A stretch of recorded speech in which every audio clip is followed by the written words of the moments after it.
Good morning! So, pinapatulog ko yung anak ko and finally nakatulog na siya at dyan talaga siya natutulog. Ayaw niya sa kama at dyan mahimbing ang kanyang tulog since newborn talaga siya until now.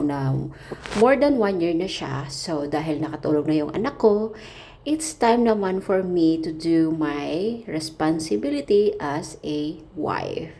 So, as a mom, ganyan lang talaga yung routine natin. Pag nanay ka na, pagtulog yung anak mo, kailangan mong gawin ang dapat mong gawin. So ako, hindi ko talaga pinapalinis yung kwarto ko sa aking kasama sa bahay. Especially na ang aming CR.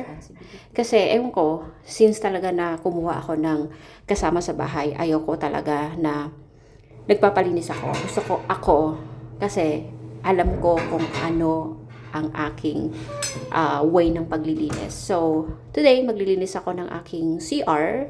Every week ako nagpapalit ng aking towel. So, tig-isa kami ng asawa ko.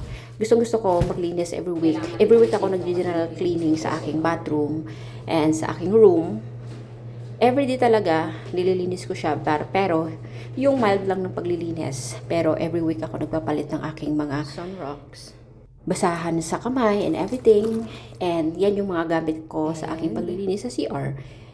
Importante talaga sa akin yung sunrocks, yung freshener, and everything. So, the way ako maglinis talaga is lahat talaga nilalabas ko. Ayaw ko talaga sa banyo ko yung madumi. Ayaw ko yung salamin ko is blurry. Ayaw ko sa salamin talaga is yung nagkakaroon siya ng sabon, yung spot. I really don't like it. Nagiging, siguro, I don't know, siguro, lumaki lang talaga ako na may, yung OCD. Hindi naman, super OCD. Mild lang yung pagka-OCD ko.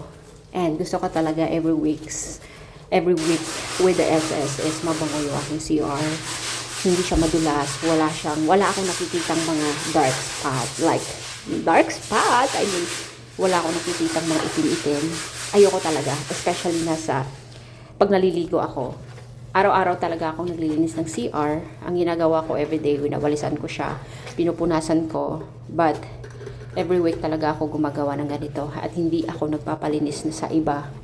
Especially sa aking kasambahay kasi gusto ko ako. Kasi, alam ko the way ako maglinis. Siguro naman ganyan din kayo sa inyong bahay, kahit may kasambahay kayo or may kasama kayo sa bahay, kayo talaga naglilinis ng your own room, your own bathroom. Siguro, nakaugalian ko na talaga. So, wala akong naging kasama sa bahay na once naglinis sa aking CR. So, after that, naglagay ako ng glass cleaner para maging shiny ang aking glass. Ayoko yung may spot. So, nakakatuwa kasi pag pumapasok ka sa CR na malinis, yung parang gusto mo nang magstay ng long time. Ganyan ako. Kaya nagagalit ako sa aking asawa pag pag yung mga tissue and everything is makalat, but thank God dahil yung asawa ko talaga is malinis. And every week, nagpapalit ako ng mga towel and everything. So smell good and malinis para walang bakterya. And that's it. Yan yung aking bathroom after kong nalinisan. Diba? Ang sarap sa pakiramdam na malinis yung CR, malinis yung bahay, naka-organize ang lahat, and shiny like a diamond in the sky. Thank you!